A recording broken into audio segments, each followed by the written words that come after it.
আসসালামু আলাইকুম। Digital learning মেথডে আবার সবাইকে শুভেচ্ছা জানিয়ে শুরু করছি আজকের অনলাইন ক্লাস। ডিয়ার স্টুডেন্টস, আশা করছি তোমরা সবাই ভালো আছো। তো আমরা কথা না বাড়িয়ে আমরা আমাদের ক্লাসে চলে যাই। তো দেখো,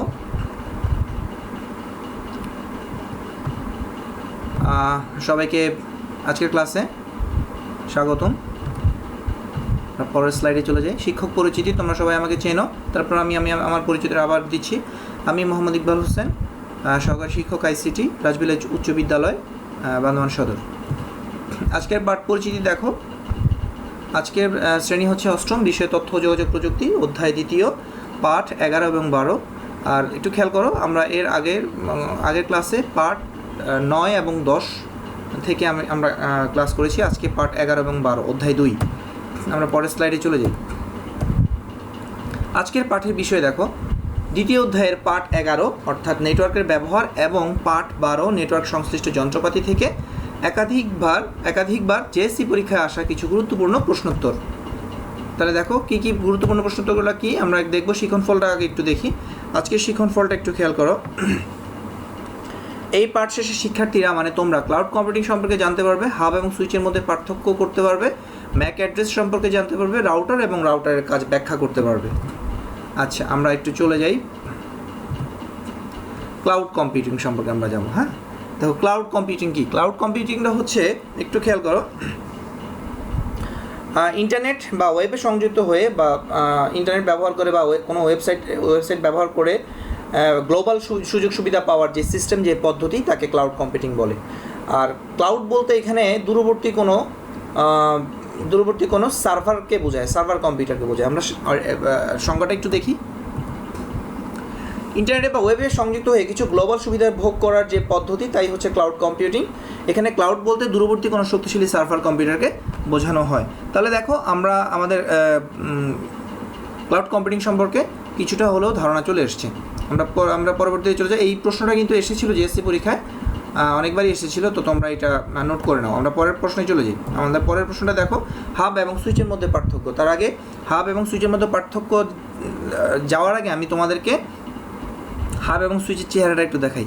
হ্যাঁ, একটু ছবি দেখাই। হাব দেখো, আমি প্রথমেই দেখাচ্ছি হাব। দেখো, এখানে দুইটা হাব আছে, একটা হচ্ছে নেটওয়ার্ক হাব, একটা হচ্ছে ইউএসবি হাব। দেখো, ইউএসবি হাব হচ্ছে, দেখো আমার কাছে একটা চার্জার আছে, একটু ভালো করে খেয়াল করো। এই চার্জারটা দেখো, এখানে এই চার্জারটা আমি খুলেছি। দেখো, একটা পোর্ট বিশিষ্ট একটা চার্জার। এই পোর্টটাকে আমরা হাব বলতে পারি। এখানে একটা পোর্ট আছে, আবার অনেক চার্জার আছে, অনেকগুলো পোর্ট। তাহলে এই পোর্টের মধ্যে আমরা ডাটা কেবল ঢুকানোর পর আমরা এটাকে দিয়ে চার্জ করতে পারি। এটা ছোটোখাটো এই ডিভাইসটাকে ছোটোখাটো একটা হাব বলা যাবে। তাহলে দেখো, তোমাদের এখানে দুইটা হাব আছে, একটা হচ্ছে ইউএসবি হাব আর একটা হচ্ছে নেটওয়ার্ক হাব। হ্যাঁ, একাধিক পোর্ট বিশিষ্ট ইউএসবি হাব থাকবে বা নেটওয়ার্ক হাব থাকবে। তাহলে আমরা সংখ্যাটা এইভাবে দিতে পারি যে দুইয়ের অধিক কম্পিউটারের মধ্যে নেটওয়ার্ক তৈরি করতে হলে এমন একটা কেন্দ্রীয় ডিভাইসের দরকার হয়, বা প্রতিটি কম্পিউটারকে সংযোগ করতে এমন একটা ডিভাইসের দরকার হয় যা প্রতিটি কম্পিউটারকে সংযোগ করতে পারে। হ্যাঁ, এই ডিভাইসকে আমরা হাব বলতে পারি। তাহলে হাবের সংখ্যাটা আমরা মোটামুটি একটু হলেও ধারণা চলে আসছে। আচ্ছা, এরপরে দেখো আমরা চলে যাব সুইচ। দেখো একটু সুইচ কিন্তু হাবের মতোই দেখছো, কিন্তু সুইচ আর হাবের মধ্যে ডিফারেন্টটা হচ্ছে একটাই। ডিফারেন্টটা হচ্ছে, দেখো সুইচের পোর্ট সংখ্যা কম, 8টা 10টা থাকতে পারে, কিন্তু সুইচের পোর্ট সংখ্যা অনেক বেশি, 20টা 25টা 30টা পর্যন্ত সুইচের পোর্ট থাকতে পারে। দেখছো, এই অনেকগুলো পোর্ট, ভালো করে খেয়াল করো, অনেকগুলো পোর্ট। তাহলে সুইচের সংখ্যাটা হলো এরকম যে সুইচ হলো বহু পোর্ট বিশিষ্ট কম্পিউটার নেটওয়ার্কের ডিভাইস যা তথ্যকে আদান প্রদান করতে সাহায্য করে। বাইরে থেকে সুইচ দেখতে হাবের মতো হলেও এটা সুইচ হলো একাধিক পোর্ট বিশিষ্ট ডিভাইস। তাহলে আমরা সুইচ এবং হাব সম্পর্কে আমরা সংজ্ঞাটা পেয়ে গেছি। তাহলে এখন আমরা আমাদের প্রশ্ন উত্তরে চলে যাই। আমাদের প্রশ্ন উত্তরটা একটু দেখো, খেয়াল করো। আমাদের প্রশ্নটা একটু দেখো। তাহলে আমাদের সুইচ এবং হাবের পার্থক্য, এটা অনেকবার পরীক্ষায় আসছে, তারপরে তোমরা একটু ভালো করে খেয়াল করো।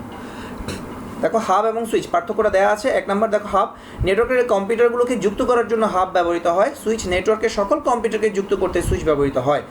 আর 2 নম্বর, হাবের তুলনামূলক দাম কম, সুইচের তুলনামূলক দাম বেশি। হাব নির্দিষ্ট ঠিকানা অনুযায়ী তথ্য পাঠাতে পারে না, কিন্তু সুইচ নির্দিষ্ট ঠিকানা অনুযায়ী তথ্য পাঠাতে পারে।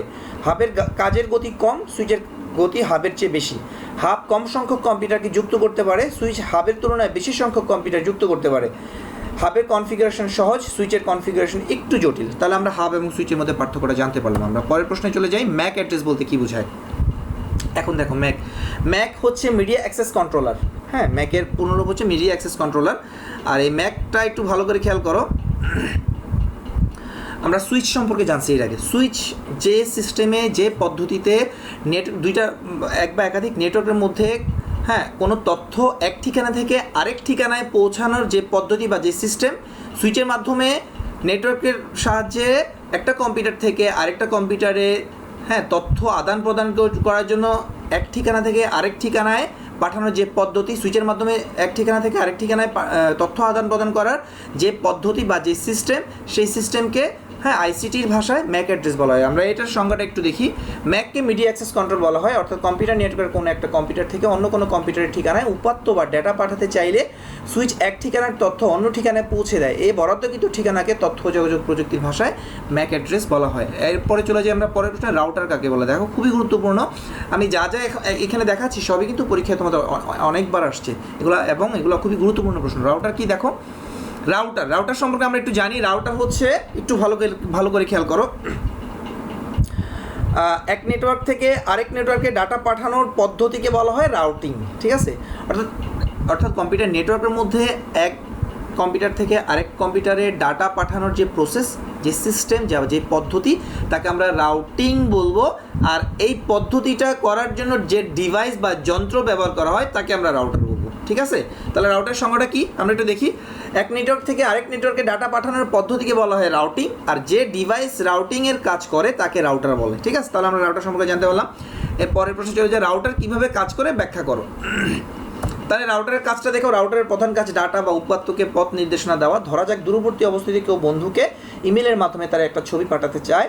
ছবিটি কয়েকটা ডাটা প্যাকেটে বিভক্ত হয়ে ইন্টারনেটের মাধ্যমে তার বন্ধু কম্পিউটারে পৌঁছাবে। প্রতিটি ডাটা প্যাকেটে গন্তব্যস্থলের ঠিকানা সংযোগ থাকে। ইন্টারনেট যেহেতু জালের মতো গোটা পৃথিবী জুড়ে বিস্তৃত, তাই বিভিন্ন ডাটা প্যাকেট বিভিন্ন পথে গন্তব্যে পৌঁছাতে পারে। একটা ডাটা প্যাকেট কোনো একটা রাউটারে পৌঁছালে পরবর্তী কোন পথে অগ্রসর হলে ডাটা সহজে এবং দ্রুত গন্তব্যে পৌঁছাবে তার পথ নির্দেশ দেয় ওই রাউটার। রাউটারের মধ্যে ইন্টেলিজেন্স বা বুদ্ধিমত্তা দেওয়া থাকে, ফলে এটি এক নেটওয়ার্ক থেকে অন্য নেটওয়ার্কে ডাটা কমিউনিকেশনের ক্ষেত্রে সংক্ষিপ্ততম পথ খুঁজে বের করে। তাহলে আমরা রাউটারের ব্যাখ্যাটাও পেয়ে গেছি কীভাবে রাউটার কাজ করে। তাহলে দেখো, আমরা পরের স্লাইডে চলে যাই। আমাদের আজকের এই 4-5টা প্রশ্নই শেষ। আর সবাইকে ধন্যবাদ জানিয়ে আজকে আমি আমার অনলাইন ক্লাস এখানেই শেষ করছি। সবাই ভালো থেকো, সুস্থ থেকো। আমরা পরের ক্লাসে আমরা নতুন অধ্যায় নিয়ে বা নতুন কোনো টপিক নিয়ে আসবো, নতুন পার্ট নিয়ে আসবো। আশা করছি তোমাদের এই আজকের ক্লাসটা খুবই তোমাদের হেল্পফুল হবে পরীক্ষায়। দেখো, ক্লাস 8 যারা আছো তোমাদেরকে আমি আবারও বলছি, তোমাদের স্কুল খোলার পর হয়তো বা জেএসসি পরীক্ষা তোমাদের আরম্ভ হয়ে যেতে পারে, বা জেএসসি পরীক্ষা সন্নিকটে। তো তোমরা বাসায় বসে পড়াশোনা করো, যেহেতু কোভিড-19-এর প্রভাবটা এখনও আমাদের বাংলাদেশ থেকে এখনও যায়নি। তো তোমরা বাসায় থাকবে, বাসা থেকে বের হবে না, বাসায় বসে স্টাডি করবে। আর অনলাইনে যে ক্লাসগুলো দেওয়া হচ্ছে এই ক্লাসগুলো নিয়মিত তোমরা দেখবে, এবং আশা করছি তোমরা অনলাইনে এই ক্লাসগুলো থেকে ভার্চুয়াল ক্লাস থেকে তোমরা অনেক কিছু জানতে পারবে, অনেক কিছু শিখতে পারবেন। তোমাদের জন্য পরীক্ষা হেল্পফুল হবে। আমি কিন্তু ক্লাস 8ম শ্রেণী যারা, ক্লাস 8 যারা, তাদেরকে সাজেশন দেওয়ার জন্য আমি চেষ্টা করছি যতটুকু সম্ভব। এবং আমি যে প্রশ্নগুলো তোমাদেরকে দিচ্ছি এগুলা তোমরা অবশ্যই বাসায় বসে স্টাডি করবে। এগুলো থেকেই বারবার ঘুরে ফিরে প্রশ্ন আসে, অতিরিক্ত কোনো প্রশ্ন পড়ার দরকার নাই। এবং আমি আরেকটা কথা বলি, তোমাদের প্রশ্নে বইয়ের মধ্যে, বিশেষ করে তোমাদের বইয়ে এই প্রশ্নের উত্তরগুলো বিশাল আকারে দেওয়া আছে। তা আমি কিন্তু খুব ছোট আকারে, অর্থাৎ মূল কথাগুলা, মূল থিমটা দেওয়ার চেষ্টা করেছি। আর তোমরা জানো আইসিটি, বিজ্ঞান বা ম্যাথমেটিক্স এই ধরনের সাবজেক্টগুলোতে মূল কথাটা উপস্থাপন করতে পারলে বা মূল কথাটা লিখতে পারলে ফুল মার্কস পাওয়া যায়। অতএব দেখো, আমি যে প্রশ্নগুলো তোমাদেরকে দিচ্ছি প্রতিদিন অনলাইন ক্লাসে, তোমরা যে প্রশ্নগুলো পাচ্ছ এগুলো তোমরা বাসায় বসে স্টাডি করবে। এগুলো বাসায় বসে স্টাডি করলেই তোমরা আশা করছি খুব ভালো একটা মার্কস তোমরা অর্জন করতে পারবে। তো সবাই ভালো থাকবে, সুস্থ থাকবে, বাসায় বসে স্টাডি করবে। আর সবাইকে শুভেচ্ছা জানিয়ে এবং ধন্যবাদ জানিয়ে আমি আমার আজকের অনলাইন ক্লাস এখানে শেষ করছি। আল্লাহ হাফিজ।